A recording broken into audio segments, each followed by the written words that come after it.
क्या तो तुम्हारी समझ में आई होगी। और वहाँ में बैठो एक मोड़ा और बैठी एक डुकरिया सी। तो जैसे ही वो लड़का और 16 बरस का वह लड़का और लागे सचमुच छोरी सी। वाह वाह। तन में रखी चुरी और वाला पन ते दयोरड़ा पो विधि ब्रह्मा ने बुरी करी। तो डुबरिया ने बूढ़ी तो हती पर थोड़ा ऊंचा सुनती तो बाने डुबरिया ने कहा था अच्छा ये बोलते यूं कह रही है कि मुंह पे एक मोड़ा है। और डुबरिया ने उससे क्या बोला, अरे जय पे सबर करो मेरी लाड़ो,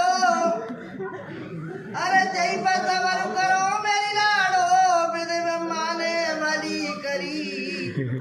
और जाए पारी होशियारी सो विधि ब्रह्मा ने भली करी।